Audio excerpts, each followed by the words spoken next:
Y dándole continuidad a esta conferencia inaugural, escucharemos la exposición del señor Gonzalo Sarría, director del Museo Casa de la Reforma de la Universidad Nacional de Córdoba.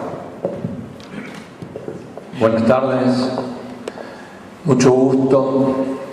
Seguramente que me van a embargar más cuestiones emocionales que posiblemente claridad en todo mi concepto. Agradezco enormemente la oportunidad de estar acá. En las primeras palabras lo acabo de conocer al rector, al señor presidente, rector decimos nosotros por eso, al rector, y le decía que al menos para mí, y sé que en esa emoción es para muchos, considero que la Universidad de La Plata y la ciudad de La Plata, así como para esas religiones musulmanas la Meca es un objetivo en la vida, la mía era esta, no conocía La Plata. Y para mí no solamente es la Meca de la Reforma, porque son diferentes circunstancias. Muy bien les explicó, yo digo, me va a robar todo lo que quiero decir. Y muy bien le explicó, y nos vamos a ir robando un poco entre todo lo que vamos a decir, porque justamente hay un sentimiento muy fuerte con esto de la Reforma. Y menos mal que nos robamos cosas lindas y nos las devolvemos entregándolas justamente a nuestros estudiantes y a nuestros profesores. Así que es un robo permitido. ¿Por qué digo que La Plata? Yo siempre empiezo, en primer lugar, es allá donde me puedo confundir, agradezco enormemente a la Cátedra Libre. En primer lugar, porque se llama Cátedra Libre, una de las bases de la reforma universitaria. Y que, aparte de llamarse Cátedra Libre, sea José Gervasio Artigas, mucho más aún, porque es nuestro hermano, diríamos federales, cuando nuestras guerras de caudillos existían, Córdoba se hermanó y Artigas se hermanó con Córdoba. Si hay un hermano que no lo conocen, posiblemente los cordobeses, estas historias son el pasado, o sea, solamente lo escrito queda testimoniado, por eso es bueno ir recordando un poquito. Artigas fue un aliado muy directo a nuestra provincia de Córdoba. Hasta diría tenía características por su conformación física como un comechingón, hasta por su temperamento. Ese airecito cordobés no es solamente andaluz, tenían que ver los comechingones, desde el tono, desde su parsimonia y de su forma de ser. Y por lo poco que conozco de Artigas, esa característica la tenía él también, era una persona muy noble. No encontré en ningún lugar que hablara de maldades. Por eso no me creo, y perdónenme si aquí hay rosistas, cuando Rosas pide que lo juzguen sobre los hechos del momento y con la historia del momento y no en épocas de paz. Yo tengo la idea de que siempre voy a ser y tratar de ser bueno. O sea que no es la historia y las circunstancias lo que lo hace ser bueno o malo a uno. Por eso creo que Artigas tuvo esa convicción. Que la Universidad de La Plata convoque a esta Cátedra Libre me pareció fantástico, porque también nace, y ahí es donde viene en una de esas nuestra contradicción. Es la única ciudad que nace diferente de las otras ciudades coloniales. ¿Por qué entonces la Reforma no nació aquí? Sí nació aquí, con la diferencia que acá no tuvo grandes contradicciones en la conformación de su propia sociedad. Córdoba era una sociedad muy contradictoria, lo sigue siendo, libres y conservadores, para decirlo de alguna manera más simple, y lo sigue siendo. En cambio La Plata, circunstancias que por eso también nos hermanan, porque también era una cuestión de unitarios y federales, y de estar en una suerte de conflicto como lo seguimos teniendo en nuestro presente. Lo tienen acá desde La Plata, lo tienen en las provincias, lo tenemos nosotros, unitarios y federales, la coparticipación, lo tenía Montevideo. Por eso cuando inicio a veces estas charlas, digo, me han pedido que sea breve, entonces digo, cómo me gustaría poder conversarlo una hora entera, pero bueno, tendré que sintetizarlo muy rápidamente. Empiezo con algo que es muy bello. La Juventud Argentina de Córdoba a los hombres libres de Sudamérica, manifiesto de la Federación Universitaria de Córdoba. ¿Y por qué digo eso? la otra vez conversando con unos sociólogos, para que interpretemos a veces algunas cosas que en una de esas no conocemos. Si nosotros decimos qué hecho social de magnitud internacional podemos decir que tuvo algún país, y nosotros decimos, bueno, pongámosle la Revolución Francesa y la gesta de Napoleón, que sin saberlo él nos benefició sin quererlo a nosotros, ni se le imaginaba que nosotros podíamos pretender la independencia por su gesta mesiánica de conquistar Europa. Entonces decía, bueno, a ver, ¿qué otra? Y así podemos encontrar muchísimas gestas. Entonces digo a un grupo de sociólogos, le decía, ¿cuál es la gesta o las gestas argentinas de trascendencia internacional? Y ninguno me supo decir ninguna. Y en esa yo exagero, y en esa tampoco lo es, pero a mi entender sí lo es. Y considero que pueden haber tres gestas significativas, pero por supuesto una más importante que la otra. Y en algo tuvimos que ver los cordobeses, y en algo también tuvo que ver Uruguay, o mejor dicho, Artigas. Una es la gesta sanmartiniana. La gesta sanmartiniana tiene una trascendencia que no hace falta decirlo, significativa. Independizó o ayudó a independizar nuestro país, Chile y el Perú. Y sabemos que Alvear le estaba pidiendo a San Martín, a Belgrano, que vinieran para acá para ir en contra de Artigas. Y San Martín decía, no voy a levantar nunca mi sable contra un criollo. Nuestro objetivo es otro. Aquellos que desconocen la verdadera historia de San Martín, no me voy a poner ni como terráneo ni como mucho más, porque seguro que saben más que yo, pero de alguna manera ese impas que tuvo San Martín lo pasó en Córdoba, en la zona de Saldán, un pueblito muy cercano a la ciudad de Córdoba, a esperar respuestas de acá no, de Buenos Aires, de Pueyrredón, que no llegaban para ver si le permitían esta gesta. Entonces digo, bueno, esos airecitos cordobeses influyó para terminar de pergenear un poco esa gesta que después lo llevó a Mendoza y después a continuar con su gran obra. ¿Cuál otra gesta? Lo dice en la introducción del manifiesto. Nosotros somos un continente nuevo, que normalmente, o mejor dicho, siempre las nuevas ideas llegaban de Europa. Dicen que Tocqueville tuvo algo que ver con las ideas más genuinas, más americanas, pero auténticamente argentino, auténticamente nuestro, es la reforma universitaria, que si bien se hizo en el 18, se hizo justamente por esa gran contradicción. La Plata nació siendo reformista, nació con gente nueva, nació con ímpetus nuevos. Rodas, el fundador, justamente recién decía el presidente de la base científica que tiene, y justamente eso era lo que quería Rodas, o sea, traer una base científica, porque para la época era todo lo nuevo. El siglo XIX fue el siglo de la ciencia, que surgían todas las nuevas innovaciones. Y entonces La Plata ya nace con esa, diría, discusión de alguna manera medianamente resuelta.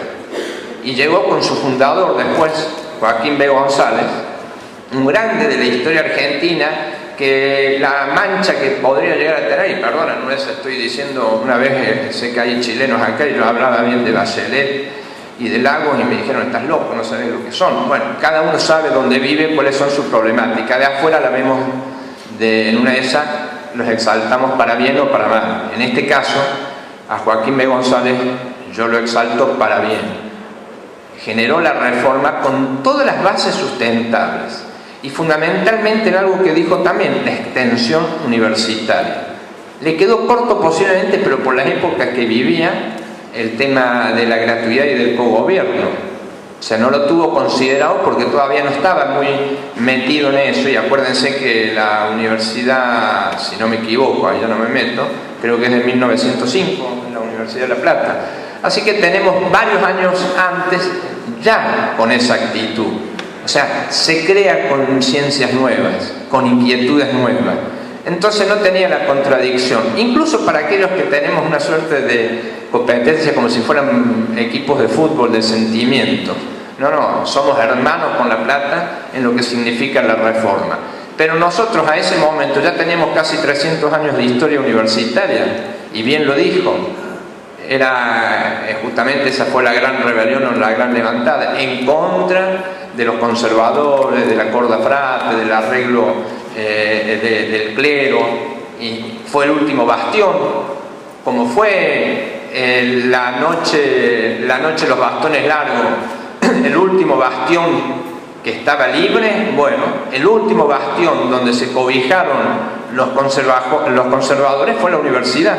Se enquistaron ahí, y ahí es donde entonces, fundamentalmente en Córdoba, en esa gran contradicción, se genera este movimiento, que yo creo que fue todo un principio muy fuerte que se da en el 18, pero por los avatares que llevó nuestro país, recién pudimos disfrutar en 1958 con el rector Orgaz, que pone plena vigencia a los principios de la reforma universitaria, con una mueca muy fuerte que se metió ahí, que fue la discusión de libres y laicos. Pero duró lo que duró, justamente hasta el derrocamiento, hasta el vil derrocamiento que le hacen a Arturo Illia, el más grande de la educación argentina, creo que hasta, no sé si no de Sarmiento, viendo los presupuestos en educación y la preocupación que tenía por la educación, vigencia plena de los principios de la reforma universitaria. Y volvemos después a la recuperación de la democracia en 1983. El primer rector democrático, el arquitecto Révora, promueve el gobierno cuatripartito, que incluso, no lo recuerdo porque la costumbre nos hace equivocarnos, le sacó la palabra no docente. O sea que el empleado es parte del cogobierno universitario a partir de 1985, cuando nuestra universidad la declaró de esa manera. O sea, una universidad inclusiva. ¿Y por qué? Para no hacerla muy larga, ¿y por qué nosotros tenemos en Córdoba el Museo Casa de la Reforma Universitaria? Y justamente por eso, por la circunstancia que nuestro país vivió históricamente, desde el golpe que le hicieron a Hipólito Yrigoyen hasta 1983, en el cual se perdía la memoria de nuestro país.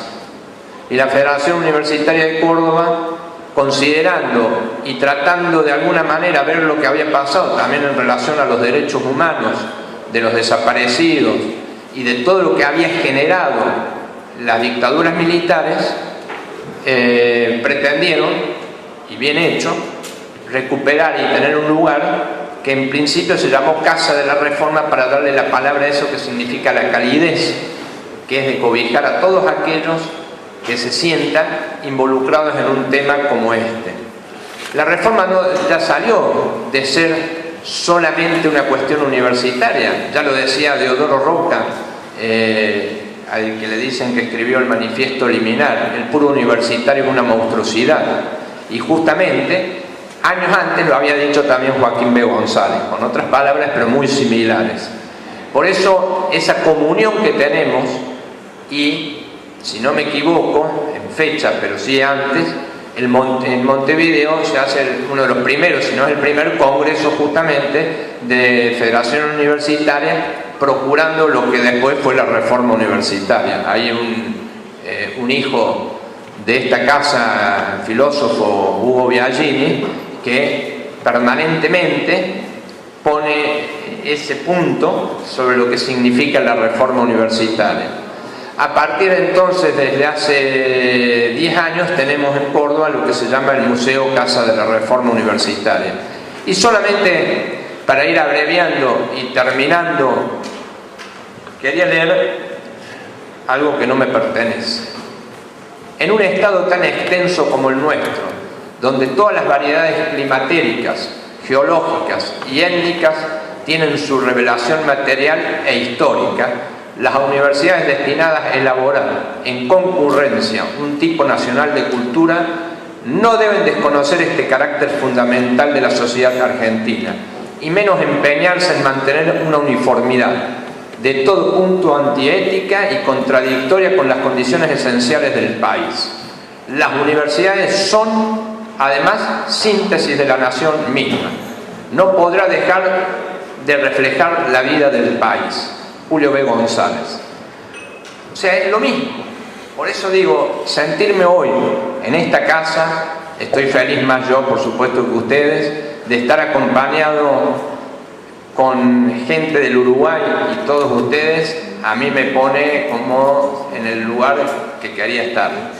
O sea, más que nada, yo agradezco a la Cátedra Libre, a usted, señor presidente, y a mis compañeros de mesa, y a mi querido amigo el Búho Cornaglia, presidente de la Federación Argentina, de esta oportunidad. Si después esta reunión da para que tengamos alguna serie de respuestas y preguntas, encantado. Por ahora, entonces, los dejo a...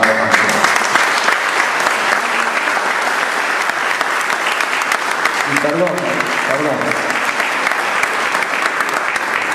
Quería dejarle por las dudas frente un regalito que traigo del museo, que es un documental hecho por nuestra universidad, pero por el Museo Casa de la Reforma, La imaginación al poder, que es un documental que viene de 1918 hasta el Cordobazo, porque quise significar eso. El tercer movimiento social de menor envergadura, pero también de gran alcance, fue el Cordobazo. El movimiento obrero estudiantil en Córdoba permitió que esto sucediera. Así que le dejo esto.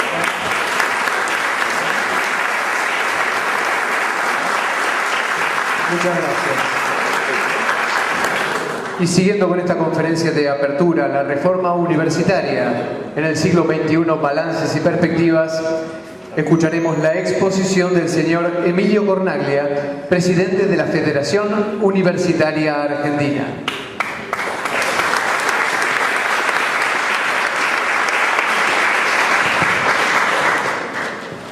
Bueno, antes que nada, muchísimas gracias por la invitación a participar en este panel. Hay aquí personas más que distinguidas y sobre todo agradecer el espacio de encuentro entre estos países que estamos participando, un espacio abierto, plural.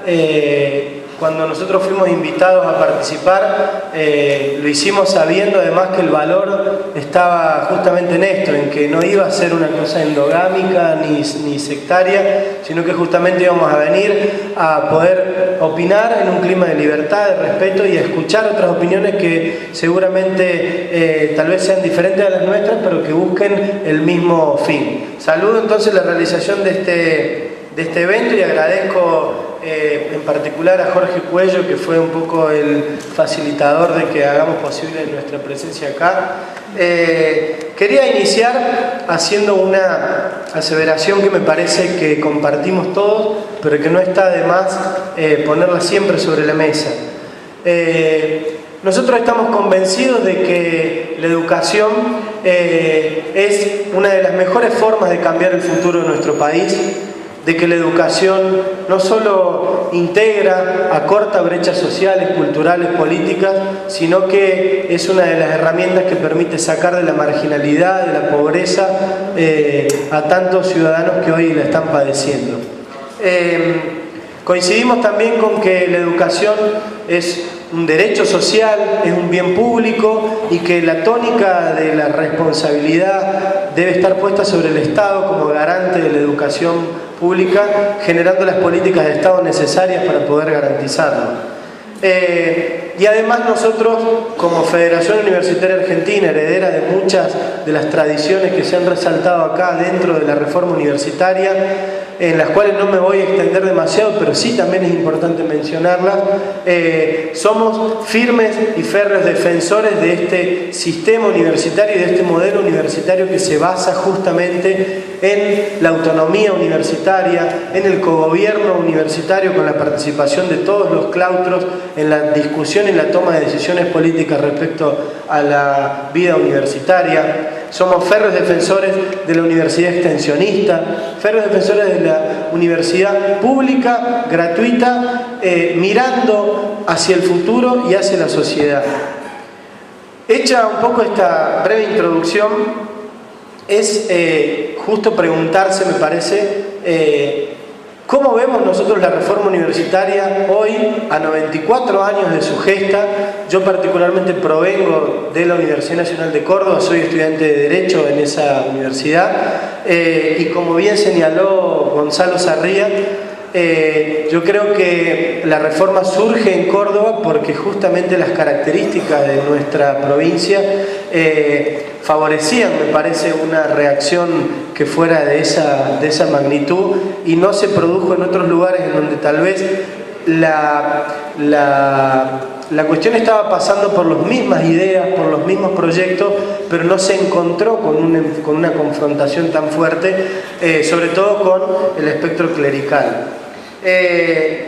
Dentro de lo que es el sistema de educación superior y de educación en general de nuestro país, hay en nuestra historia larga y también signada por muchos vaivenes y por muchas características zigzagueantes, si podemos llamarlo de manera benévola así, dos hitos que me parece que son fundamentales a la hora de que pensemos como actores universitarios y actores de la educación la realidad de la reforma universitaria hoy en día. Si ustedes me preguntan si la reforma hoy sigue vigente, yo estoy convencido de que sí, de que el espíritu de la reforma universitaria sigue latiendo no solo en las casas de estudio, sino que sigue latiendo en nuestra democracia, que sigue latiendo en nuestra articulación de la universidad con la sociedad, en la articulación de los estudiantes con el movimiento obrero, y que afortunadamente nuestro país sigue siendo lugar de referencia permanente en torno a la educación superior, justamente por haber sido cuna de la reforma universitaria. Hay dos hechos que a mediados de los 90 me parece han marcado un punto de inflexión en la educación en nuestro país. El primero de ellos es la sanción de la Ley de Educación Superior, con una marcada impronta neoliberal, con una marcada impronta de ataque a las libertades que la universidad había conquistado para sí misma y en protección de toda la sociedad y no de ella. No voy a ahondar demasiado en lo que es la Ley de Educación Superior. Sé que han hecho una jornada de discusión acá esta misma semana que fue muy fructífera, y creo que nos debemos como actores universitarios volver a retomar esta discusión. El otro hecho que marcó, me parece, un hito en la educación pública en nuestro país fue la sanción de la Ley Federal de Educación. Esta Ley Federal de Educación básicamente lo que hizo fue quitar al Estado Nacional la responsabilidad de sostener la educación inicial y media en las diferentes provincias de nuestro territorio nacional y la traspasó a las administraciones locales. Con estos dos hechos, el menemato logró desarmar un sistema de educación pública que estaba concebido justamente como un derecho social, que estaba concebido justamente como una política de Estado tendiente a acortar la brecha de la pobreza, a brindarle herramientas a los ciudadanos para que pudieran tener más dignidad. Y quiero en este momento citar una frase de un pensador contemporáneo que dice: siempre se dice que la mejor manera de combatir la pobreza es con educación. Lo que nunca se aclara es si a la educación la deben recibir los pobres para seguir siendo pobres pero con buenos modales, o si también la tienen que tener aquellos que hacen que haya más pobres para empezar a preocuparse porque no los haya. Esta frase pertenece a un célebre pensador contemporáneo que es conocido por los jóvenes y se llama Diego Capusotto. Él es humorista y me parece que pone sobre la mesa la crisis que tenemos en el sistema educativo actualmente. No es casual que una persona ajena al sistema formal de educación haga una apreciación tan fina, tan sincera y tan paradójica con respecto a nuestra educación. En esto yo quiero poner atención sobre estas dos leyes y sobre las consecuencias de estas dos leyes en el sistema educativo actual. Nosotros como argentinos estamos bastante acostumbrados a ser muy jactanciosos, a ser aplaudidores de nuestras propias hazañas, y todavía hoy seguimos sosteniendo con bastante cara de piedra, como decimos, que la educación en la Argentina es un modelo a seguir por muchas sociedades. Yo me animo a decir que no, y esto no es la cadena nacional del desánimo, ni mucho menos, sino que en un espacio de responsabilidad que ocupamos, invitando a pensar y a reflexionar para justamente cambiar las deficiencias y las falencias que estamos a tiempo de advertir, tenemos que ejercer, me parece, esta responsabilidad para pensar en qué nos queda para adelante. Creo que nuestro sistema educativo tiene un desafío que es primordial. Acá viene la vinculación con la reforma universitaria, y es justamente que hoy no podemos pensar en la reforma universitaria para la universidad aislado de un sistema educativo que viene reproduciendo desigualdades de origen y que viene reproduciendo un montón de asimetrías que hay en términos sociales, en términos políticos, en términos culturales y en términos económicos, y que producen que hoy en día la universidad, que fue cuna de la reforma universitaria hace ya casi 100 años, no sea la misma frente a nuestros ojos. Hay un desafío que pasa por tratar de erradicar la marginalidad y la desigualdad en nuestro país. Hay dos tipos de desigualdades que me permito marcar. Una de ellas es la desigualdad de origen. No se puede pensar que la universidad es pública y gratuita y abierta a toda nuestra sociedad cuando hoy aproximadamente solo el 30% de los chicos que empiezan el primer grado terminan la secundaria. O sea, un 70% de estudiantes que empiezan primer grado no llegan a terminar la escuela secundaria. ¿Y cómo pensamos nosotros en una reforma universitaria que realmente esté consustanciada con la problemática de su tiempo si no resolvemos este problema primero?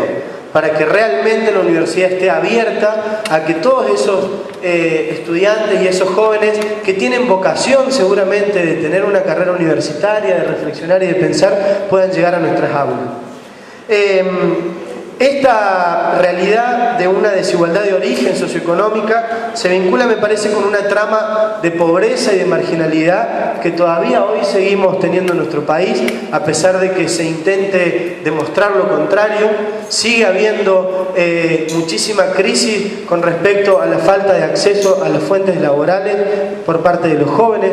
Sigue habiendo muchísima crisis en términos educativos, en términos de la calidad que nosotros recibimos del Estado. Y no es casual que la Ley Federal de Educación, por ejemplo, haya provocado un desmembramiento del sistema público de educación, y lo que genera que haya provincias pobres con educación para pobres y que haya provincias ricas con educación para ricos.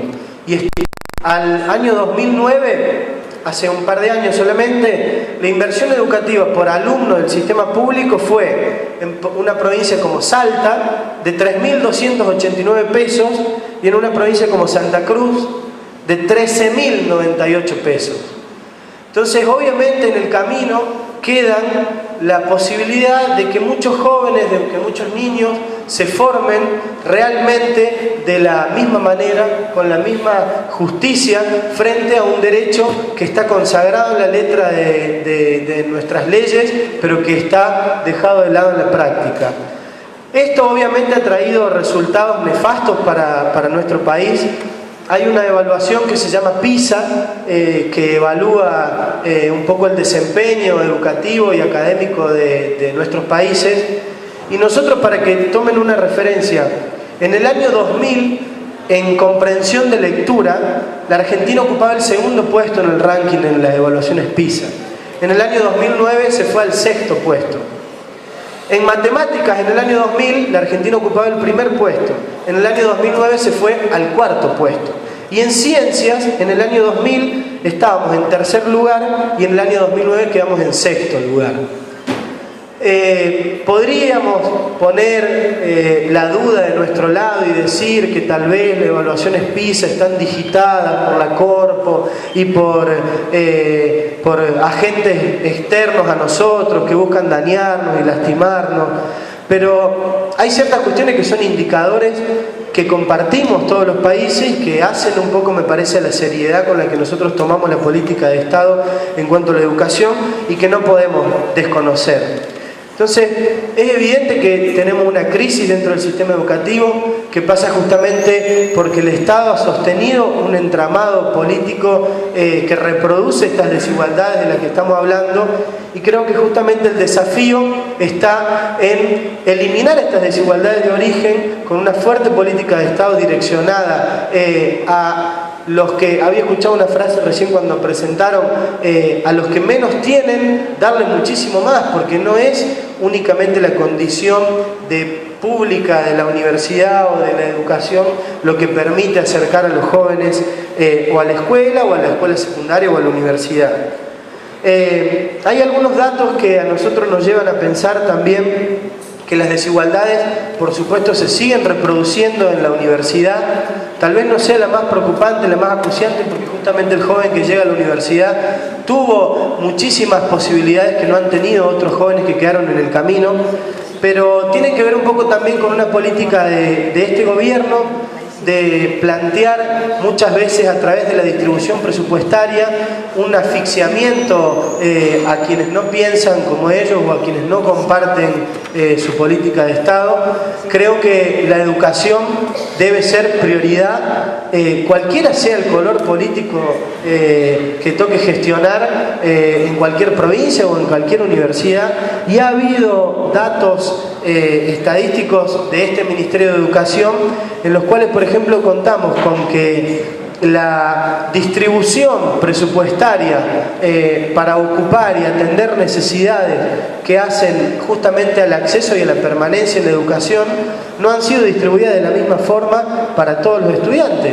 Hay universidades que cuentan felizmente y para bien de esos estudiantes con, creo que acá en La Plata tenemos un buen ejemplo de eso, con comedores universitarios, residencia. En Córdoba nosotros también tenemos comedor, tenemos playón deportivo, tenemos becas y demás, pero hay universidades que ni siquiera tienen comedores universitarios y que hacen que justamente el derecho de cada uno de esos estudiantes no sea atendido de la misma forma por el Estado.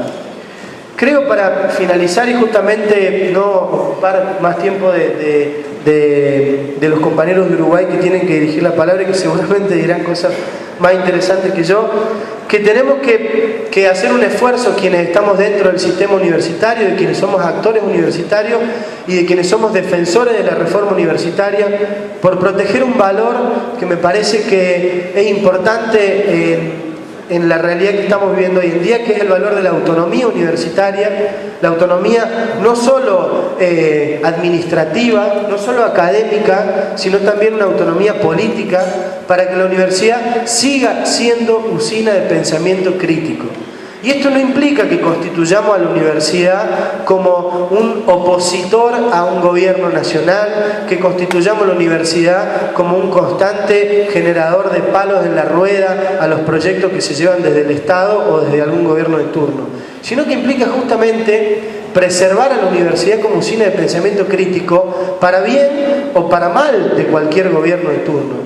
Que hoy en día nosotros estemos pensando en justamente releer la reforma universitaria a la luz de lo que hoy nos toca vivir como actores del sistema universitario, nos pone en la obligación de pensar en reivindicar justamente esta autonomía y en pensar dos cosas más: el sistema educativo y el sistema universitario no desvinculado de la educación inicial, justamente por estas desigualdades que se vienen trayendo de origen, y empezar a la universidad muchísimo más vinculada y de cara a la sociedad, de cara a los problemas de su tiempo, de cara a las necesidades que la sociedad reclama que se resuelvan y que justamente tienen que encontrar en la universidad, en nosotros los estudiantes, en los docentes, en los investigadores, alguna luz al final del camino para que podamos tener más y mejor educación pública para poder construir un país más justo, más igualitario y por supuesto más soberano. Eso sería todo. Muchas gracias.